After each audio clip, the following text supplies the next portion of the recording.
There is a moment in 1955 that defines everything.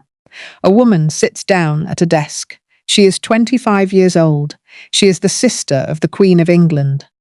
She is, by every external measure available to the world that is watching her, one of the most privileged people alive. Born into the most famous family on earth, raised in palaces, surrounded by every comfort that the British Crown can provide. She picks up a pen, and she writes the sentence that will cost her the rest of her life. The statement is released to the press on October 31, 1955. It reads, "I have been aware that, subject to my renouncing my rights of succession, it might have been possible for me to contract a civil marriage. But, mindful of the Church's teachings that Christian marriage is indissoluble, and conscious of my duty to the Commonwealth, I have resolved to put these considerations before any others. She is ending her relationship with the man she loves, not because she stopped loving him, not because he stopped loving her, because the institution, the Crown, the Church, the specific, suffocating machinery of being a royal in 1955 Britain made it impossible for her to have both him and her place within it. She chose the institution. The institution did not choose her back. For the next 47 years, through a marriage that made her miserable, a divorce that made her a scandal, a series of strokes that took her sight and her mobility, and finally her life. Princess Margaret carried the weight of that October morning in 1955. The man's name was Peter Townsend. He was a decorated RAF officer, a war hero, a widower, no, not a widower, a divorced man. And that distinction, that specific technical distinction between a man whose wife had died and a man whose marriage had legally ended, was the distinction the institution used to deny her the only thing she ever said she truly wanted: to be loved, to be chosen, not as the Queen's sister, not as a Crown asset, as herself. I am Mary. And today, this channel is going to tell the story of the woman who was given everything by the Crown and denied the one thing the Crown could not manufacture. Not the glamorous version, not the tragic party girl version, not the version that the tabloids built across 4 decades of coverage that was equal parts fascination and cruelty. The honest version. The version of a woman who was born second, always second, and spent her entire life being told that second was enough. Her name was Princess Margaret, and nobody told her story honestly, until now. Asterisk before Peter Townsend. Before the statement and the sacrifice and the 47 years that followed, there was a childhood, and the childhood that Princess Margaret lived. Born into the most scrutinized family on earth, always one step behind her sister, shaped by a father she adored who died too soon, and a mother she loved who lived too long, is the part of this story that explains everything that came after. That is coming. Born second Princess Margaret Rose was born on August 21, 1930, at Glamour Castle in Scotland, her mother's ancestral home, a turreted medieval fortress in the Angus countryside that felt, even in 1930, like a building from another century. She was the younger daughter and second child of Prince Albert, Duke of York, and Elizabeth, Duchess of York. Within the royal family, she was affectionately known as Margot. She was born second. This is not a trivial detail in the world she was born into. In the specific unyielding hierarchy of the British royal family, birth order is destiny. The first child inherits everything: the title, the responsibility, the specific, consuming weight of eventually becoming the institution's public face. The second child inherits the reflected glory and none of the purpose. Elizabeth was 4 years older. Elizabeth was the heir.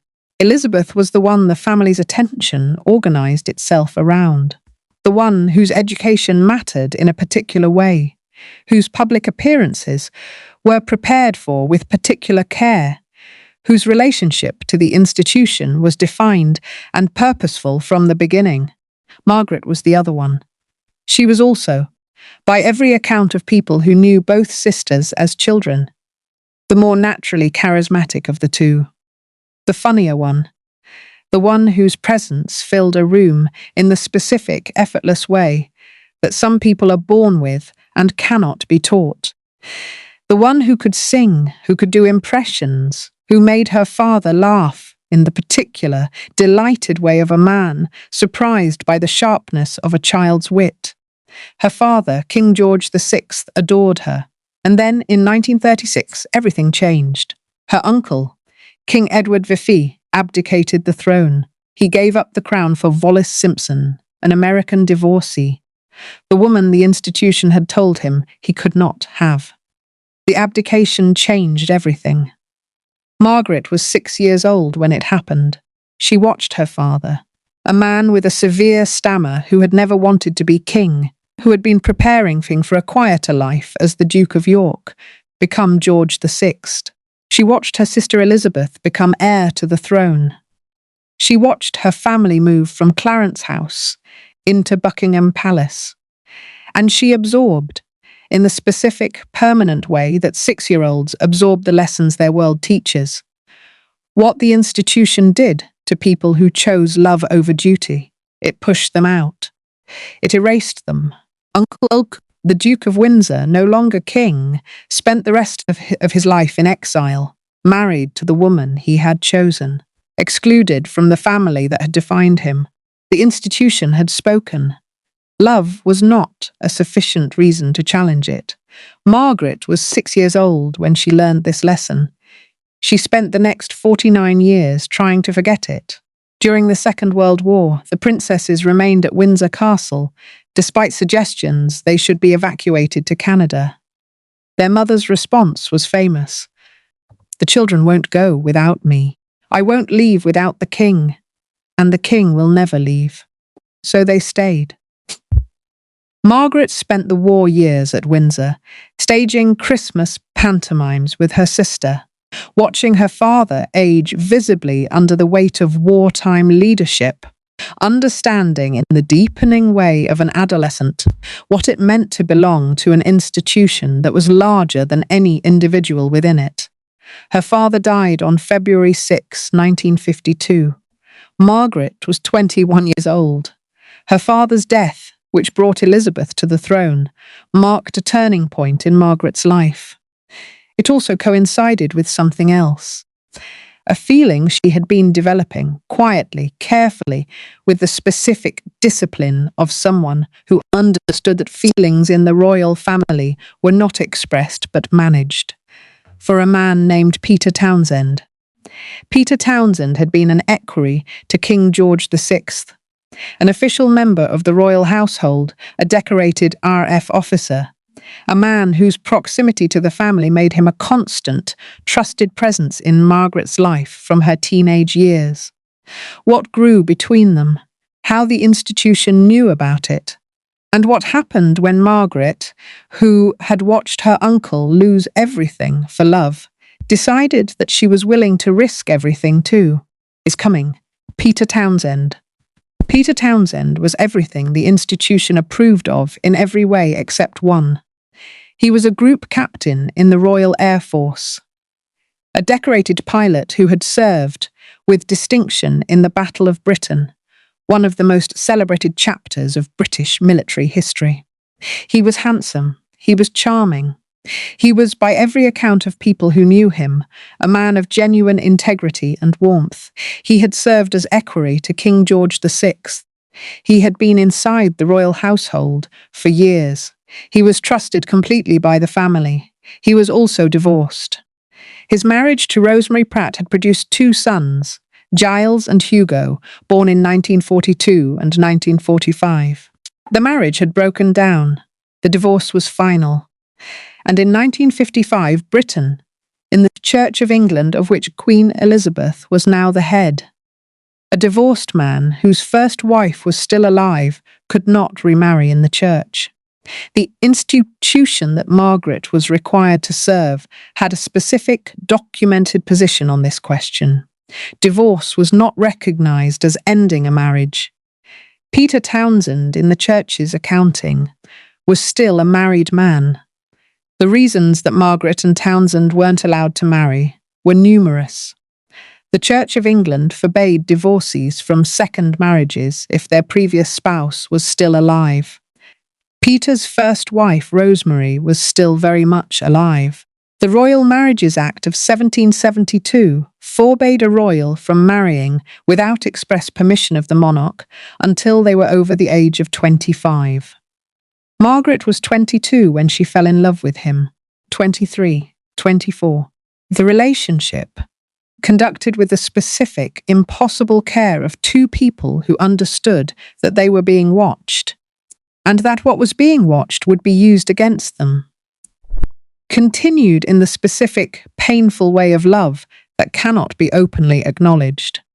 It reportedly took the tabloids years to pick up on it, owing to Townsend's official role in the family and his close proximity to the princess.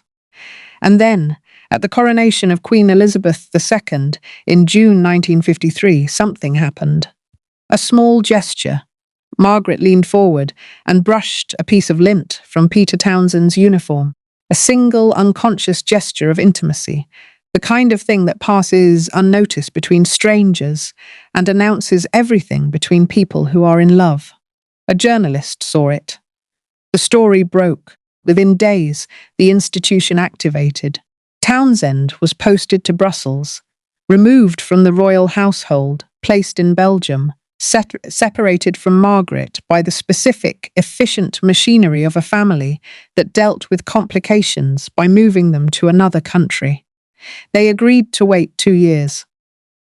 Margaret would turn 25 in August 1955. At 25, she would no longer need the Queen's permission to marry. She would be able to make her own choice. She waited. Townsend waited in Brussels 2 years. And then, as the August 1955 birthday approached, as the moment of choice drew close, the institution made its position clear.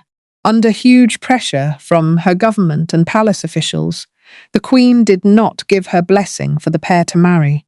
The Prime Minister, Anthony Eden, indicated that Parliament would not support a marriage bill. The Archbishop of Canterbury indicated that the Church could not sanction it. The Commonwealth indicated its discomfort. And Queen Elizabeth, Margaret's sister, the person closest to her in the world, the woman who had staged Christmas pantomimes with her at Windsor during the war, found herself unable to publicly support what her sister wanted. Margaret could renounce her rights of succession and marry in a civil ceremony. But this meant giving up her royal title, her income, her place within the family, her entire world, the only world she had ever known.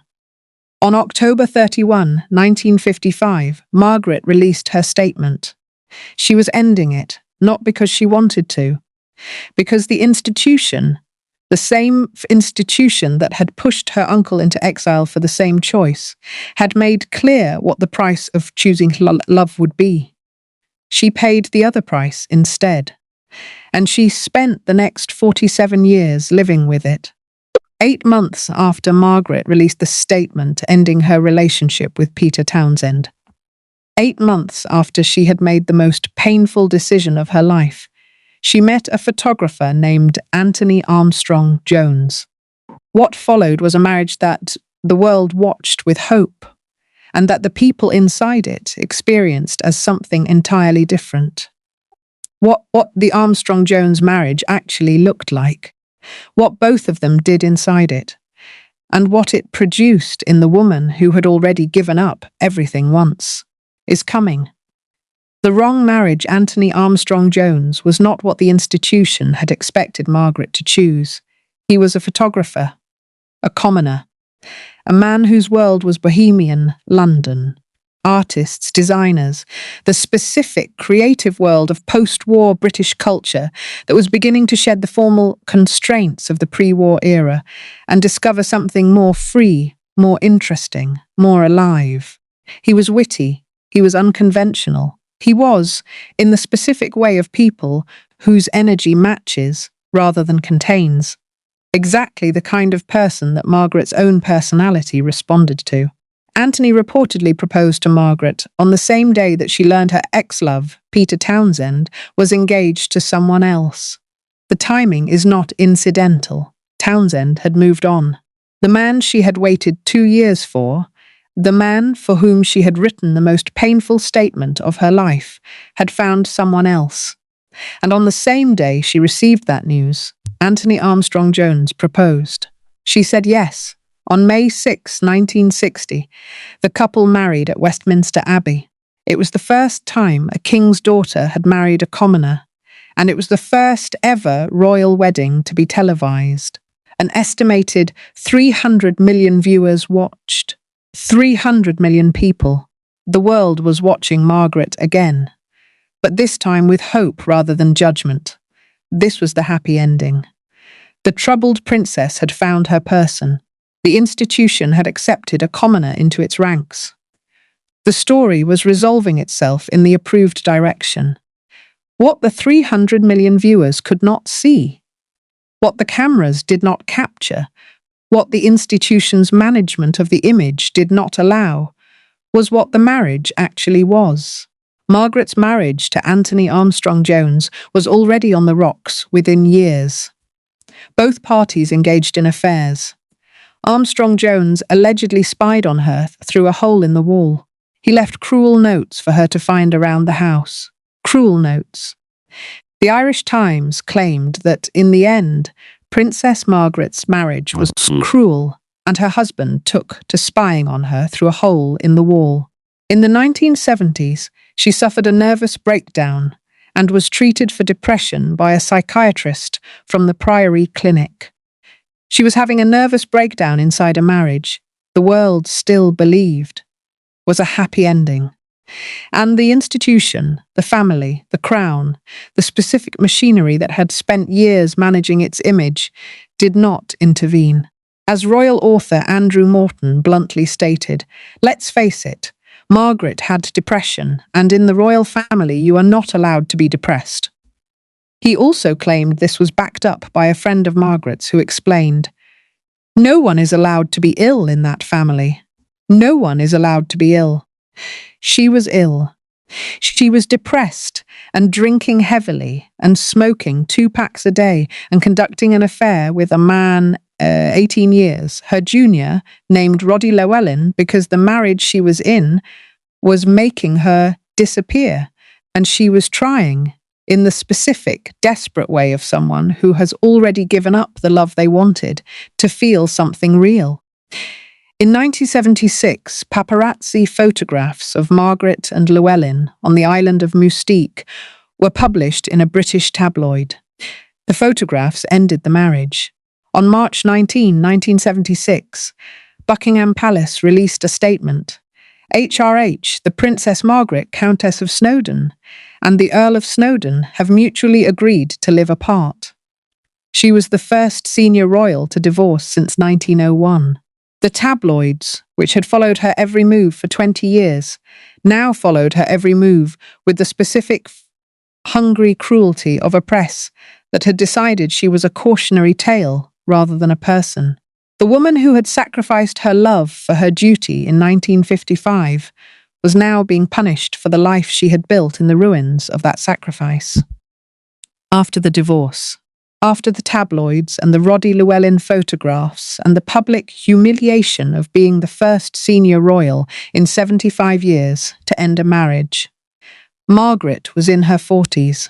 She had 2 children, she had her title, her allowance, her apartments at Kensington Palace, her villa on Moustique. She had everything the institution could provide, and none of the things she had given up everything for. What the final decades of Princess Margaret's life actually looked like. What the strokes took. What the institution gave her in exchange for 47 years of service. And what she said, or didn't say, about the choice she had made in 1955 is coming. What the institution gave her in return. The final chapter of Princess Margaret's life is the part that the glamorous mythology of her story does not linger on. It is not glamorous. It is a woman in her 50s, then her 60s, then her early 70s, diminished by the specific accumulating weight of decades of heavy smoking and heavy drinking, and the kind of sustained unhappiness that does not itself dramatically, but works quietly, persistently, on the body and the mind until both begin to fail. She began smoking cigarettes in her late teens and had continued to smoke heavily for many years. In January 1985, she had part of her left lung removed. She quit smoking in 1991 or January 1993, although servants still claimed they smelled cigarette smoke in her apartment, and she continued to drink heavily. Part of her lung removed. The same operation her father had undergone 34 years earlier, the father she had adored, whose death had marked the turning point of her life, whose love had been the most uncomplicated love she had ever received. She had watched the cigarettes take him. She kept smoking. On February 23, 1998, she experienced a mild stroke at her holiday home in Mustique, the island she loved, the place she went to be away from the institution, the place where, decades earlier, photographs of her with Roddy Llewellyn had ended her marriage and turned the tabloids fully against her. The first stroke was mild. The next ones were not. In 1999, she severely scalded her feet in a hot bath, which affected her mobility. She required support when walking and was sometimes restricted to a wheelchair.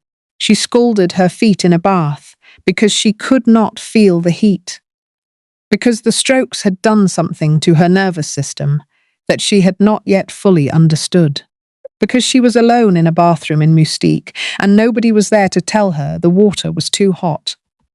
By March 2001, strokes had left her with partial vision and paralysis on the left side. Partial vision, paralysis on the left side. The woman who had been photographed at every party, at every premiere, at every official engagement for 5 decades, whose image had been printed in every newspaper in Britain for 40 years, was now largely unable to see. She reportedly took to her bedroom with a bout of serious depression in late 2000. She was said to be very upset by the sale of her home on Mustique.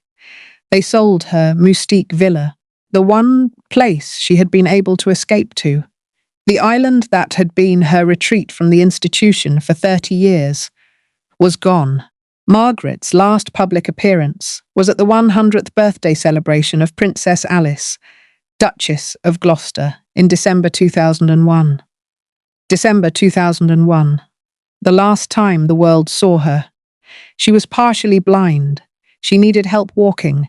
She was 71 years old, and she had been serving the institution, silently, faithfully, at enormous personal cost, for her entire adult life. And then, on February 9, 2002, she died in her sleep at King Edward VII's Hospital in London. She died 3 days after the 50th anniversary of her father's death. 50 years after the father she had adored died and her sister became queen, and her life took the specific, irrevocable turn toward the sacrifice she would spend the rest of her life making. She was cremated.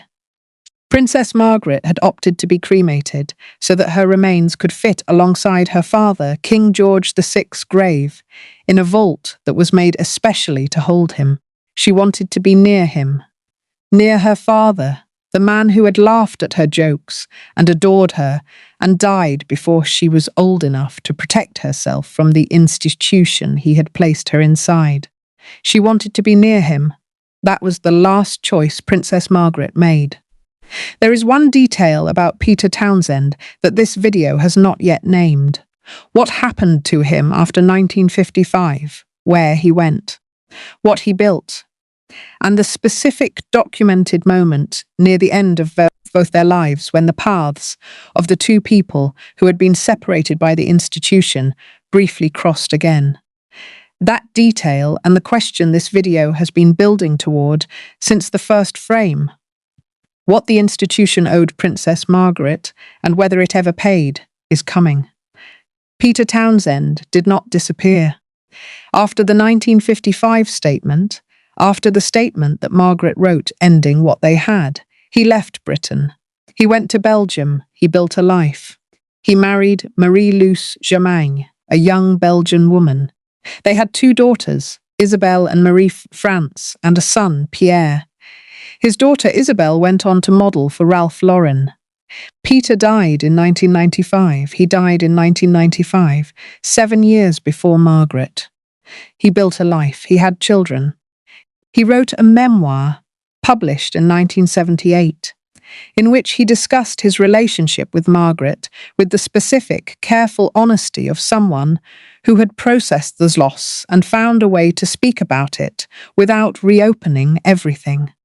He said in that memoir that Margaret had been extraordinary, that what they had was real, that he did not regret loving her. And Margaret, who was still alive when his memoir was published, who was still navigating the specific public wreckage of her divorce from Armstrong Jones, who was still the subject of tabloid coverage that oscillated between fascination and contempt, read what he wrote. She did not respond publicly. She was not permitted to respond publicly. She was a member of the royal family. She managed the image. She maintained the silence. She continued to appear at official engagements and smile for the cameras and be what the institution required. She carried the 1955 statement with her for 47 years. And here is the honest question this video has been building toward since the first frame. What did the institution that required that sacrifice give her in return? It gave her a title. It gave her an allowance. It gave her apartments at Kensington Palace and a villa on Moustique and an invitation to every official event on the royal calendar for 50 years. It gave her the specific gilded cage of royal life, the public visibility, the ceremonial obligations, the managed image, the careful silence about the things that could not be acknowledged. What it did not give her was permission to be unhappy. What it did not give her was the man she had chosen. What it did not give her was the specific, unmanageable, irreplaceable thing that Peter Townsend had offered, being seen, fully, as a person rather than as a crown asset. She gave the institution 50 years. The institution gave her a cage that got smaller every decade, until, in the final years, it was the size of a hospital bed with partial vision and a left side that no longer worked. And the man she had given it all up for died 7 years before her, never knowing whether she had made the right choice, never being asked, publicly, what the choice had actually cost. Let me tell you what this video has actually been about. It has been about a specific, documented pattern that this channel has examined before in different forms. The pattern of an institution that takes what it needs from the people inside it and provides in return exactly what it decides they deserve. No more. The Crown decided what Princess Margaret deserved. It decided she deserved a title and an allowance and a ceremonial role and a life conducted in the approved manner. It decided she did not deserve Peter Townsend. And when Margaret, who had watched her uncle lose everything for love, who understood better than almost anyone alive what the institution did to people who chose love over duty, made the choice the institution required, the institution did not honour that choice.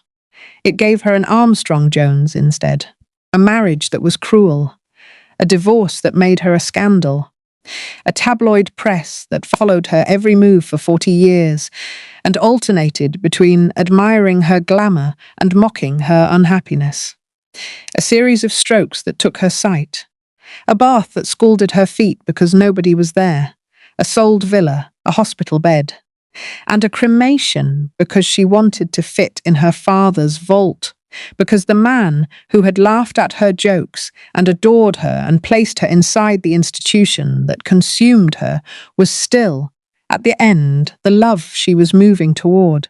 She was 71 years old. She had given the institution everything it asked for, and the institution, as it always does, had moved on. Now, I want to leave you with two things. The first is something Peter Townsend wrote in his memoir about the October morning in 1955 when Margaret released her statement. He said he understood. He said he had always known that the institution was larger than either of them. He said that what they had was real, and that real things do not require permission to have existed. The second is something that no one in the royal family has ever said publicly about Princess Margaret's choice. No official acknowledgement that the institution asked something enormous of her. No formal recognition that what she gave up was real, and its cost was real. No admission that the woman who wrote that statement at 25 and spent the next 47 years living with it deserved, at minimum, to have that cost named. The institution does not name costs. It manages them. It managed Princess Margaret for 50 years. And when she died, it issued the appropriate statements, held the appropriate ceremonies, and moved on. She had served well. That was enough. For the institution, whether it was enough for her, whether the title and the allowance and the gilded cage were sufficient compensation for Peter Townsend and the life she did not live, is the question she took with her to the vault in Windsor where her father's ashes are kept.